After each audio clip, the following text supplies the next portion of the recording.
In the far reaches of the Orion Arm, the Empire stretched across hundreds of worlds. Its fleets were vast, its armies unchallenged, and its rule unquestioned. For centuries, no species dared to rise against it. The Empire's power was law. The alien rulers believed themselves untouchable, until the whispers began. Started as a rumor. No one knew where it was born. Perhaps it came from a traitor who swore he saw something impossible at the edge of human space. Perhaps it was seeded by frightened soldiers who returned from patrol with hollow eyes and trembling hands. Wherever it began, the whisper spread like wildfire. The humans have built something beyond belief. At first, the High Council of the Empire laughed. Humans were new to the galactic stage. They were clever, yes, ambitious, perhaps too bold, but still young. They had no great fleets, no ancient technology, no old empires behind them. What could they possibly build that would frighten the stars? But the whisper did not fade. It grew. Spies carried strange reports. Scouts sent back fragmented transmissions, blurry images of a massive shadow against starlight, a warship the size of a city, bristling with weapons that no database could identify. Then the transmissions would cut off, as if swallowed by silence. One such spy was Terrell Vynn, an agent of the Empire's intelligence branch. He had spent decades watching humans. He had seen them colonize barren rocks, turn wastelands into cities, and fight with a stubbornness no logic could explain. He did not trust the whispers, but duty demanded answers. So he went himself. Terrell's ship was small, a stealth scout built for one purpose: to go unseen. He crossed into human territory, careful, silent, hiding in the shadows of moons and asteroid fields. For days he found nothing. Human patrols moved normally. Convoys traded. Stations glowed with the dull lights of civilian life. Nothing unusual. Nothing terrifying. Until the sixth day. He was hiding near the orbit of a gas giant when the stars shifted. No, one star vanished. A patch of the galaxy simply went dark. At first Terrell thought it was a sensor glitch. He adjusted, recalibrated, checked twice. No error. Something enormous was blocking starlight. His blood ran cold. Slowly, impossibly, the shadow moved. It was not a moon, not a station. It was a ship. Terrell magnified the image. The view cleared and he forgot to breathe. The vessel was unlike anything he had ever seen. Larger than a dreadnought, yet shaped with strange human design. Sharp angles, layered armor, glowing lines that pulsed like veins of fire. Its hull seemed alive, shifting with faint ripples of energy. Weapons lined its sides, not in dozens, but in hundreds. Some he recognized: rail cannons, missile bays. Others he could not even name. They hummed with an alien power, as if bending physics itself. But what froze him was its silence. Such a ship should roar across every sensor, a storm of energy impossible to hide. Yet it drifted like a ghost, almost invisible, as if space itself tried to ignore its presence. Terrell's heart pounded. His claws trembled over the controls. Every instinct screamed at him to flee, to return to the Empire and warn them. But he was a spy, and spies did not run. He engaged his recorder, whispering into the log. Subject confirmed. The humans have built something. A warship. Size unknown, massive. Technology unreadable. Power levels off the scale. This is not a rumor. This is. The ship moved. It turned, slow and deliberate, and for one heartbeat, Terrell felt its gaze. Of course, a machine had no eyes, but the way its vast frame shifted, the way its weapons angled, it was as if the warship had noticed him. His stealth systems were perfect. No sensor could pierce them. No ship could detect him. Yet deep inside, Terrell knew. He had been seen. Panic surged. He powered engines, desperate to escape. But before he could, his console flickered. Strange symbols appeared, human language mixed with code he had never encountered. His systems failed, one by one, shutting down like candles snuffed in the dark. A voice filled his cabin. Calm. Human. Male. You should not be here. Terrell froze. His translator struggled, the words jagged in his ears. He wanted to speak, to plead, but his throat locked. The voice continued, "Leave. Tell them what you saw. Tell them humanity is ready." Then, without warning, his systems came alive again. Engines roared, sensors cleared, his ship was free. The massive warship did not move. It simply drifted, silent, as though it had never noticed him at all. Terrell fled. His hands shook as stars blurred past. He wanted to believe it was mercy.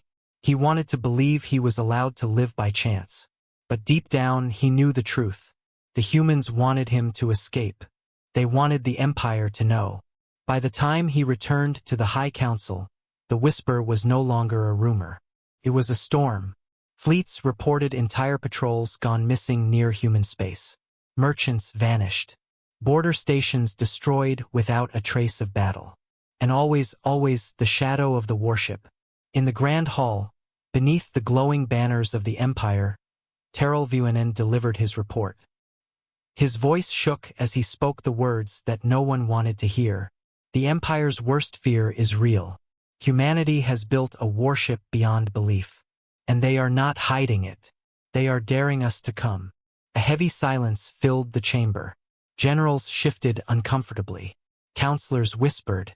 The Emperor's eyes burned with rage and fear. And so the whispers turned into something greater. Not rumor. Not story. Not fear carried by traitors and spies. It became a truth. A dangerous truth that could not be ignored.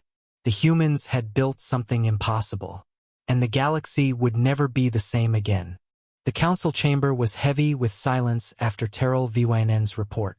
The High Council of the Empire had ruled unchallenged for centuries. Yet now their proud voices trembled with doubt.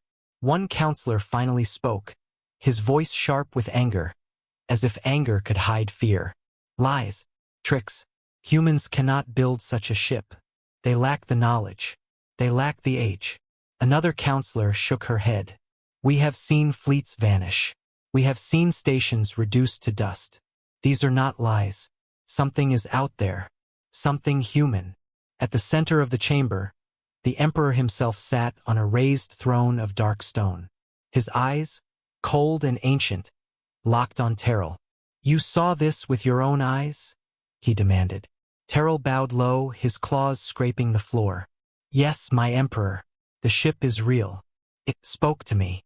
A ripple of unease spread through the chamber. Ships did not speak. Machines did not whisper warnings. What kind of vessel was this? The Emperor rose, his cloak sweeping the floor. "Very well. We will not rely on whispers. We will not tremble at shadows. If the humans have built this weapon, we will see it with our own eyes. Assemble a fleet." And so the first great test began. A week later, in the cold void at the edge of human space, a fleet of the Empire waited. 50 warships, sleek and deadly, formed a wall of metal and fire. Their commander, Admiral Karan, was a veteran of countless battles. His record was flawless. He had crushed rebellions, shattered rival fleets, burned entire worlds. He did not fear humans. But as he stood on the bridge of his flagship, he could not shake the weight of the whispers. "Admiral," his second-in-command said quietly, "are the humans truly so dangerous?"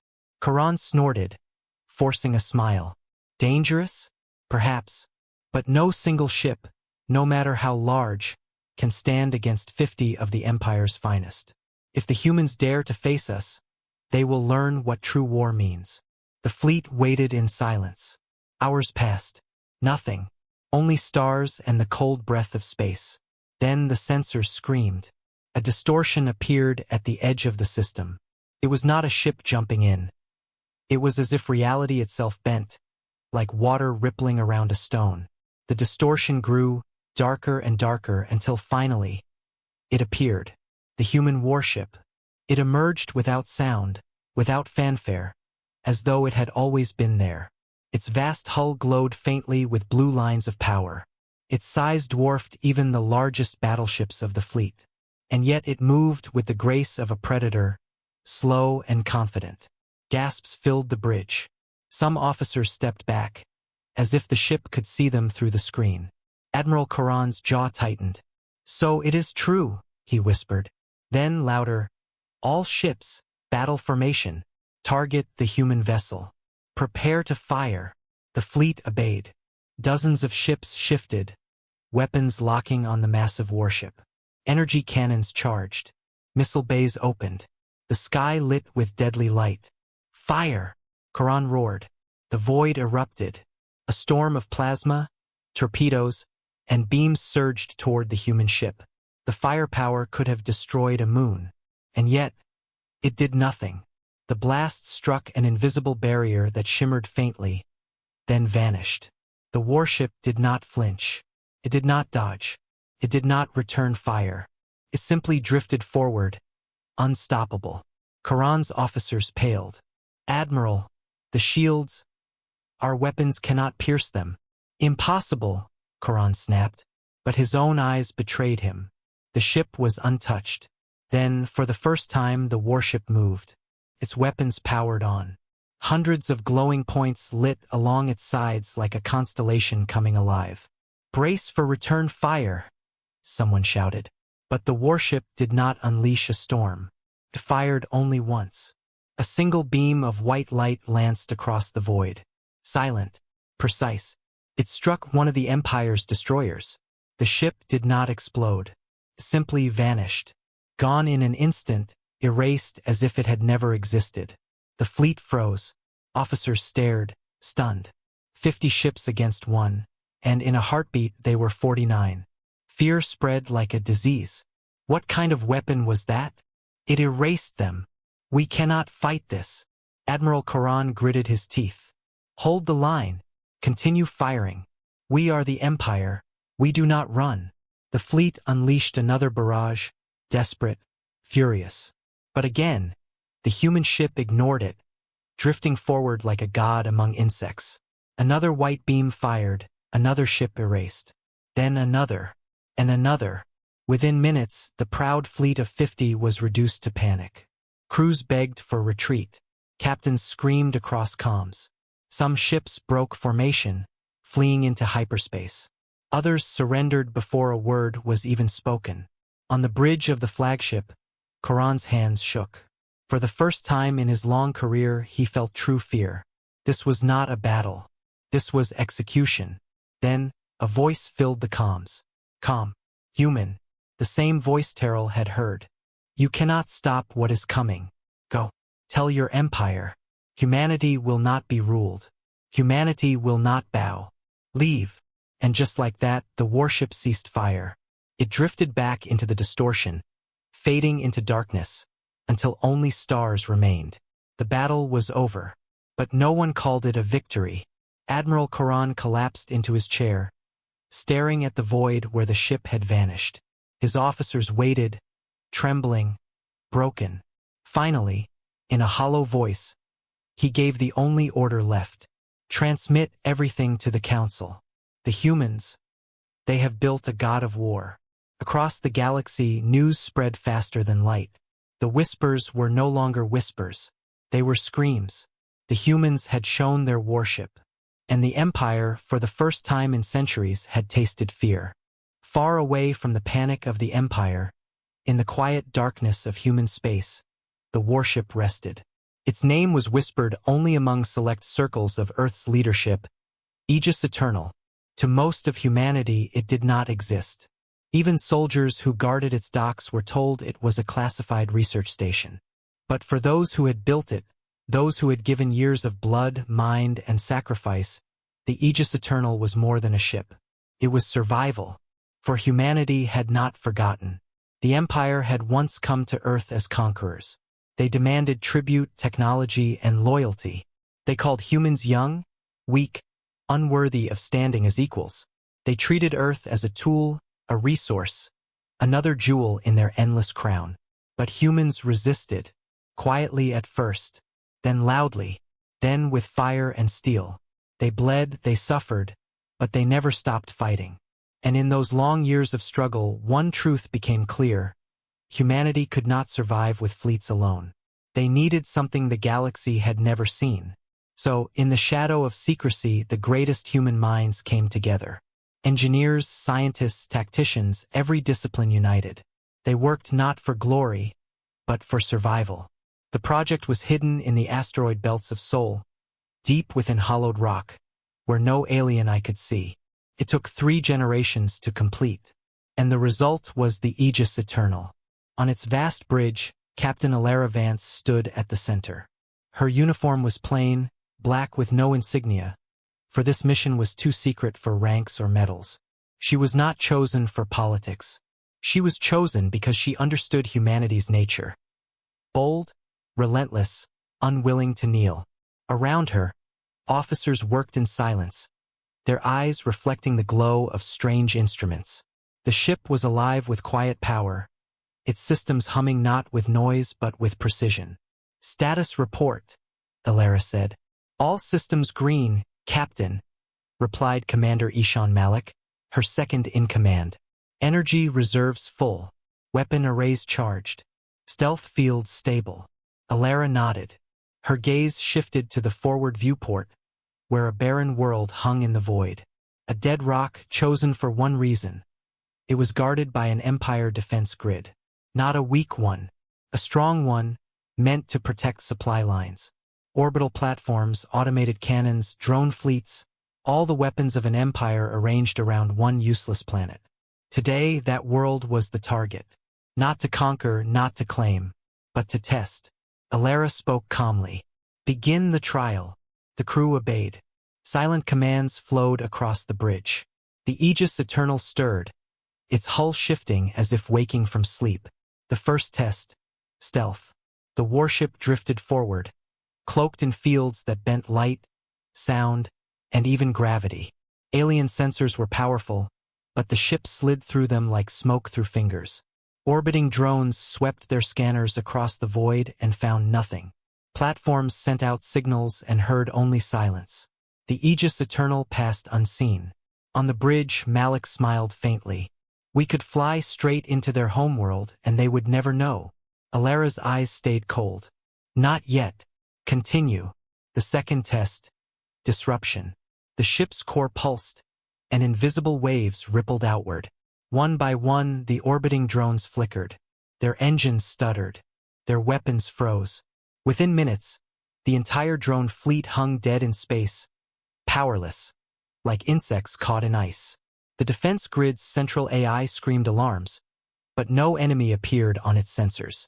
The humans had not fired a shot. "Targets disabled," an officer reported. Alara gave a single nod. Third test. Now came the fire. The Aegis Eternal's weapons awoke. Dozens of ports opened along its flanks, glowing with white light.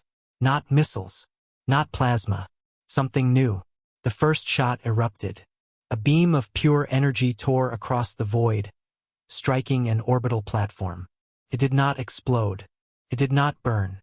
It simply vanished, erased from existence, reduced to nothing. One by one, the platforms followed. With each strike, the defense grid collapsed, until the barren world below was naked and unguarded. On the bridge, silence hung heavy. Not silence of failure, but of awe. The crew had seen power before: missiles, cannons, fleets of steel. But this was something else. Something that rewrote the meaning of war. Finally, Malik whispered, "We have built a god." Alara's eyes narrowed. "No. Gods demand worship. This ship demands respect. Never forget the difference." But the trial was not yet complete. As the last platform fell, a signal cut through the void. The Empire had noticed. A patrol fleet of 6 ships appeared on the horizon, their weapons hot, their engines burning. "Contacts incoming," the sensor officer reported. Alara's voice was steady. "Do not fire." The crew hesitated. 6 ships were not a threat. Against the Aegis Eternal, they were nothing. But Alara's order held. "Open a channel," she said. The comm crackled. On the screen, an alien captain appeared, furious, defiant. "This is Empire territory. Identify yourself." Alara's voice was calm, almost soft. "We are humanity. Leave now and live. Stay, and you will not exist." The alien sneered. "1 ship against 6? You are mad." Alara said nothing more. She cut the channel. The alien fleet opened fire. Missiles streaked, plasma beams burned, cannons thundered. But the Aegis Eternal drifted forward, untouched, its shield humming like a calm storm. Then, in a single moment, 6 beams fired. 6 ships vanished. Silence returned. Alara looked at her crew. "Send the message." "Yes, Captain," Malik said. His hands moved across the console. A signal burst into the void, strong, deliberate. Not encrypted, not hidden. The message was simple. It was meant to be heard. The age of humanity has begun. Back in the Empire, across countless worlds, receivers caught the signal. Soldiers, spies, merchants, rulers all heard it. Some laughed, some panicked, but all of them understood. This was no longer a whisper. This was a declaration. Humanity had unleashed its warship. And soon, the galaxy would face the truth of what that meant. The signal from the humans spread faster than light, bouncing across relay stations and merchant channels until every corner of the Empire had heard it. The age of humanity has begun. At first, many dismissed it. Some called it propaganda. Others laughed at the arrogance of a young species daring to challenge the oldest empire in the galaxy. But the laughter did not last. The reports followed, the erased fleets, the destroyed platforms, the vanished ships. And with each report, the laughter died. In the capital world of the Empire, the High Council gathered once more. The chamber was filled with the smell of fear. Voices shouted over one another, desperate, angry, panicked. "They cannot be allowed to grow," one counselor roared. "This is madness. One ship cannot defeat the Empire," another argued. But a third voice whispered what everyone feared. "What if they have more than one?" The Emperor sat in silence, his eyes burning with cold fury. Around him, generals shifted uncomfortably, none daring to meet his gaze. For centuries, the Empire had ruled with iron strength. Now, in a single year, that image cracked. Finally, the Emperor spoke. His voice was quiet, but it cut through the chamber like a blade. "Humanity has challenged us. If we do nothing, every world will rise against us. If they can build a ship like this, others will follow. We will be seen as weak." He leaned forward, his claws scraping the arm of his throne. "Failure is death. Do you understand?" The council bowed their heads. They understood. In secret halls and shadowed corridors, new plans began. The Empire's intelligence branch was unleashed. Spies were ordered to infiltrate human space at any cost. Scientists were commanded to analyze fragments of destroyed ships, searching for clues. Factories roared to life, building weapons never before imagined. One such spy was Kale Thryn, a master of disguise and deception. Unlike Terrell Vernon, who had returned shaken and broken, Kale was cold and ruthless. He accepted his mission without question. Infiltrate human territory, find the truth of the warship, and, if possible, steal its secrets. Kale disguised himself as a trader, his ship carrying harmless goods. He crossed into human space with forged codes, slipping past patrols and checkpoints. He moved slowly, patiently, waiting, watching. What he found shocked even him. The humans were not afraid. On every colony world, he saw banners flying proudly. On every station, he heard whispers of strength. Soldiers walked with confidence. Citizens spoke with boldness.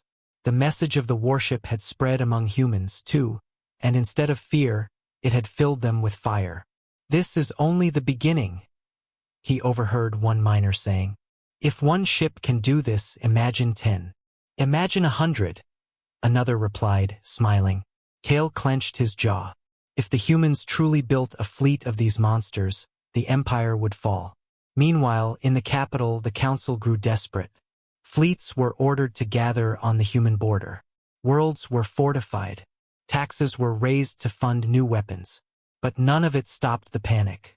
Merchants demanded protection. Governors begged for reinforcements. Soldiers whispered of desertion. The Empire was beginning to crack. And then came the worst news yet.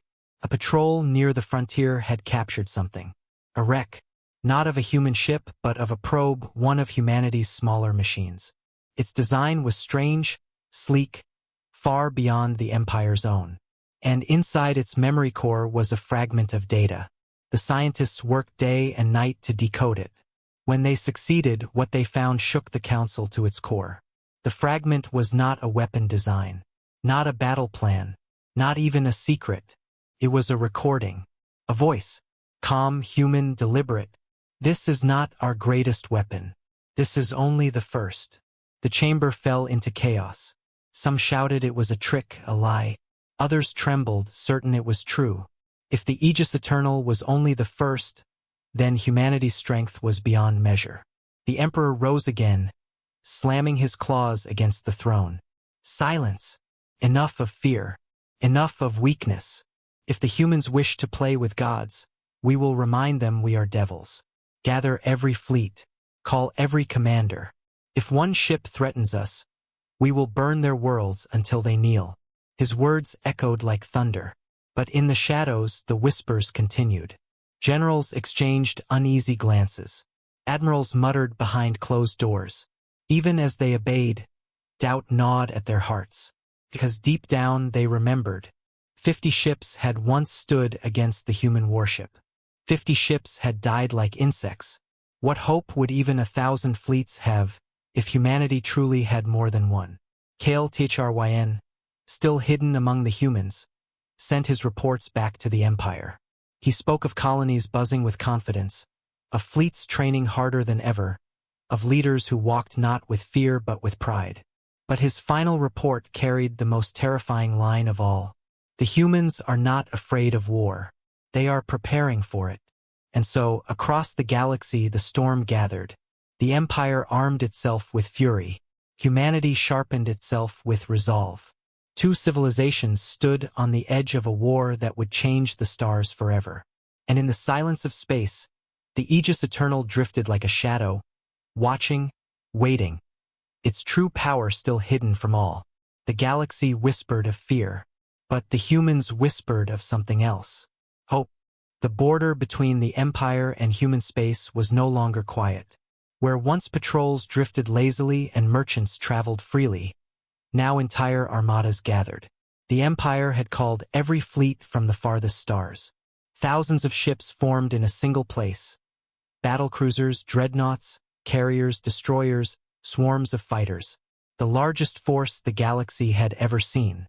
A fleet so vast that from orbit, it looked like a second constellation burning in the void.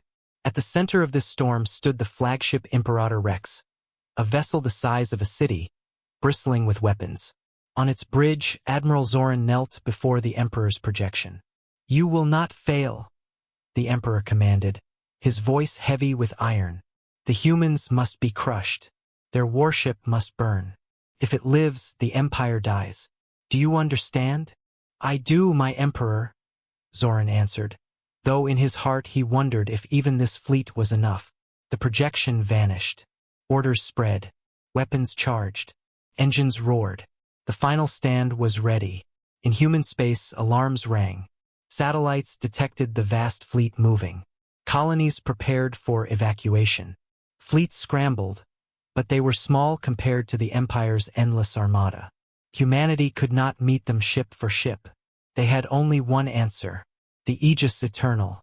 On its bridge, Captain Alara Vance stood calm, though the weight of billions rested on her shoulders. Around her, the crew worked in silence, their faces pale but resolute. They all knew what was coming. Commander Malik spoke softly. "They're bringing everything. Thousands of ships. More firepower than we've ever seen." Alara's gaze stayed fixed on the stars. "Good. Let them come. This is what we were built for." The Aegis Eternal moved forward, leaving the safety of human lines. It drifted into the void alone, one shadow against a sea of fire. To the Empire, it looked like madness. To humanity, it looked like defiance. The final stand had begun. The two forces met in the black silence between stars. On one side, the endless wall of the Empire's fleet. On the other, a single warship. Admiral Zoran's voice thundered across the comms. "Human vessel, you face the full might of the Empire. Surrender and you may live.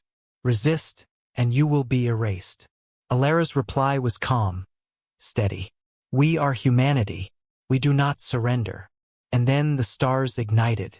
The Empire fired first. Thousands of beams, missiles, and plasma bolts streaked across the void. A storm of firepower enough to tear apart a planet. The Aegis Eternal vanished into the blaze, lost in the glare. Officers on Imperial ships cheered. But when the light faded, the warship was still there, untouched. Its shield shimmered faintly, like ripples on water. Then the Aegis Eternal struck back. Hundreds of white beams lanced out, precise and merciless. Dozens of Imperial ships vanished in silence. No explosions, no wreckage, just erasure. The galaxy's greatest fleet began to crumble. Admiral Zoran roared, "Press the attack! Overwhelm it!" His fleet obeyed. Fighters swarmed like insects. Dreadnoughts unleashed every weapon. Carriers launched waves of drones. The void shook with fire. Yet the warship moved like a predator, gliding through chaos, its weapons cutting with surgical precision. But this time, the Empire was not fighting blind. They had prepared countermeasures, disruptors, gravity mines, experimental cannons. Some struck true.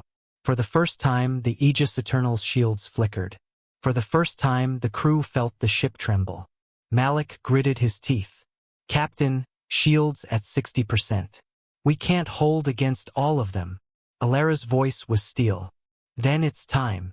She placed her hand on the console, activating the ship's final weapon. A low hum filled the bridge, deep and heavy, like the heartbeat of a giant. "Core charge," an officer reported. "System unlocking." The Aegis Eternal slowed. Its glowing lines brightened, flooding with blinding energy. The entire hull pulsed as if alive. Across the battlefield, sensors screamed warnings. Even Imperial officers felt the shift in their bones. Something vast was waking. Admiral Zoran's eyes widened. "What are they doing? What is this?" Then it began. The warship unleashed its true weapon. A wave of pure energy surged outward. Not a beam, not a missile, but a sphere of light expanding in all directions. Every Imperial ship it touched went silent. Engines dead, weapons dark, shields gone. Dreadnoughts froze. Carriers drifted powerless. Fighters spun helplessly. In seconds, half the fleet was paralyzed. The survivors panicked. "Our systems are dead. We've lost control." Nothing responds. And in that silence, the Aegis Eternal moved through them like a ghost, erasing ship after ship with surgical beams. The Empire's armada, once a sea of power, was reduced to fragments in minutes. On the Imperator Rex, Admiral Zoran stared in horror as his flagship trembled. His officers begged him to retreat, but he knew it was too late. The warship turned toward them, its weapons glowing brighter than a sun. For the first time in his long career, Zoran whispered, "We cannot win." Then the light came. The flagship vanished. When it was over, the battlefield was silent. Wreckage drifted among the stars, but much of the fleet was simply gone, erased from existence. Out of thousands of ships, only a handful remained, broken, scattered, fleeing into the void. The Aegis Eternal stood alone, its hull glowing faintly, its crew exhausted but alive. Humanity had faced the might of the Empire, and humanity had not only survived, they had triumphed. On the bridge, Malik whispered, awed, "We stood against them all, and we won." Alara's gaze was steady. No, this was not victory. This was warning. The war is not over. It has only begun. Far away, in the capital of the Empire, the Emperor received the report. His hands shook with rage. His throne room, once filled with pride, now echoed with silence. For the first time in living memory, the Empire had lost. And the galaxy knew it. The battlefield lay quiet. Where once the Empire's greatest fleet had shined like a false constellation, now only silence and drifting wreckage remained. Thousands of ships erased, their might reduced to nothing. The void itself seemed to mourn the dead. And in that silence, a single ship still burned with light. The Aegis Eternal. Its hull glowed faintly, scars marking its armor, but its spirit unbroken. On its bridge, Captain Alara Vance stood tall, her crew watching her with eyes full of exhaustion and pride. Commander Malik's voice was hushed. We faced the Empire's entire armada, and we still stand. Alara's reply was calm, steady. No, humanity still stands. News of the battle spread faster than light. Across the galaxy, worlds whispered in shock. Merchants carried the story. Soldiers carried the fear. Colonies carried the hope. The Empire's fleet, destroyed by one human ship. They stood alone, and the Empire broke. If the humans can do this, what else can they do? For the first time in centuries, the galaxy trembled not at the Empire's power, but at the name of humanity. In the grand throne world of the Empire, silence filled the palace halls. The Emperor sat motionless on his throne, his eyes burning with fury but also with fear. Reports had come from the survivors. They spoke of a weapon beyond science, of a ship that paralyzed entire fleets, of humanity wielding something even the Empire could not understand. For the first time, the Emperor felt the cold hand of doubt. An advisor bowed low. "My Emperor, shall we prepare another fleet?" The Emperor's hand shook as it gripped the throne. "Prepare every fleet. Call every soldier. If humanity has unleashed such a weapon, then this war will decide the fate of all." But deep in his heart, he wondered if even that would be enough. Back on Earth, celebrations shook the cities. For generations, humanity had lived in the shadow of the Empire, always warned to stay quiet, always told to bow low. But now the shadow had broken. Humanity had shown its strength. Children cheered in the streets, flags waved from towers, and songs of victory filled the air. For the first time in history, Earth was not just a world in the galaxy. It was the heart of a rising power. Yet not all voices celebrated. Some whispered caution. "We have awoken the Empire's wrath. This victory will only bring greater war. The galaxy will not forgive what we have done." On the Aegis Eternal, Alara gathered her crew. Their faces were pale, weary, but their spirits unshaken. She spoke with quiet strength. "We stood against their greatest fleet. We did not fall. But do not mistake this for peace. The Empire will come again, harder than before. They will not stop until we are erased. But now they know one thing: humanity does not kneel." The crew stood straighter. Even through exhaustion, they felt her words like fire in their veins. Malik asked softly, "And if they bring all their strength? If they bring every fleet?" Alara's eyes shone with steel. "Then we will build more. We will rise higher. We will show the galaxy what it means to be human." The whispers spread. Other species, once slaves under the Empire, began to listen. Small rebellions stirred. Secret meetings began. If humanity could resist, perhaps they could too. The humans are fighting. They have a ship beyond belief. Maybe the Empire can be broken. The first sparks of rebellion lit the galaxy, and every spark pointed toward Earth. In the quiet of her quarters, Alara stood alone, staring at the stars. She knew the truth. Victory was not the end. It was only the beginning. The Aegis Eternal had shown humanity's strength, but also revealed humanity's burden. They were no longer just survivors. They were a symbol, a challenge, a threat. And symbols could never rest. Alara whispered into the dark, her words carrying into the silence of space. "They thought humanity was weak. They thought we would bow. But now they know. Humanity has awakened. Humanity has unleashed its fire. And the galaxy will never be the same." Far away, on a distant world, a group of alien slaves watched the stars. One pointed to a glowing dot in the sky. "That is where the humans fought the Empire." The others were silent. Then one whispered, "If they can fight, so can we." And for the first time in centuries, hope spread where only fear had lived. The Aegis Eternal drifted quietly through the stars, its light a beacon, its crew ready for whatever came next. They knew the Empire would return with fury. They knew the galaxy itself might turn against them. But they also knew one truth, clear and unshakable. Humanity had risen. Humanity had shown its strength. And humanity would never kneel again.